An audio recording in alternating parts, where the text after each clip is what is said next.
அந்தச் சாலை எப்போதும் அமைதியாகத்தான் இருக்கும். ஆனால் அன்று இரவு ஏனோ ஒரு இனம் புரியாத நடுக்கம் கதிருக்கு ஏற்பட்டது. தன் பைக்கை வேகமாக ஓட்டிக்கொண்டிருந்த அவன் ஒரு வளைவில் திரும்பிய போது எதிரே வந்த அந்த பெரிய லாரியை எதிர்பார்க்கவில்லை. பயங்கரமான சத்தம். கதிர் தூக்கி வீசப்பட்டான். அவனது கைக்கடிகாரம் தரையில் பட்டுச் சிதறியது. முட்கள் சரியாக மாலை 6 மணிக்கு அப்படியே நின்றுவிட்டன. கதிர் மெதுவாக கண் விழித்து பார்த்தான். அவனது கதிர் எஞ்சி இரையை அதே சாலையில் காயமே இல்லாமல் நின்று கொண்டிருந்தான். நல்லவேளை உயிர் தப்பித்தோம் என நினைத்து கொண்டு பைக்கை எடுக்கச் சென்றான். ஆனால் அங்கே பைக் இல்லை. சுற்றிலும் பார்த்தால் மனிதர்கள் யாரும் அவனை கவனிப்பதாக தெரியவில்லை. குழப்பத்துடன் தன் வீட்டிற்கு ஓடினான். அங்கே அவனது தாய் அழுது கொண்டிருந்தார். அவர் முன்னே ஒரு பிணம் கிடந்தது.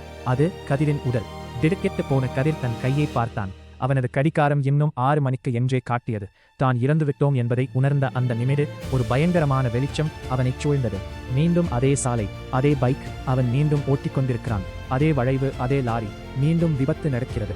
மீண்டும் அவன் ஆவியாக எழுகிறான். இது ஒரு முற்றில்லாத சுழற்சியாக மாறியது.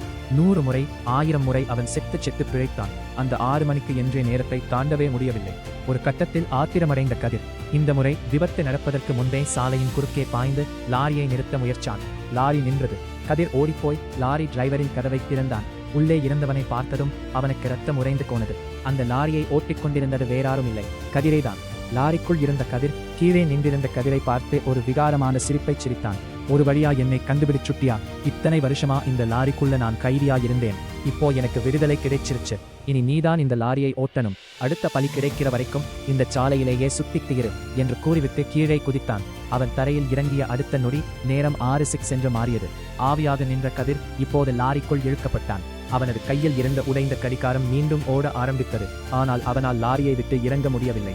வெளியே சென்ற இன்னொரு கதிர் நிஜ உலகிற்குள் ஜாலியாக நடந்து சென்றான். கதிர் இப்போது அந்த சாலையின் நிரந்தர கைதியாகிவிட்டான்.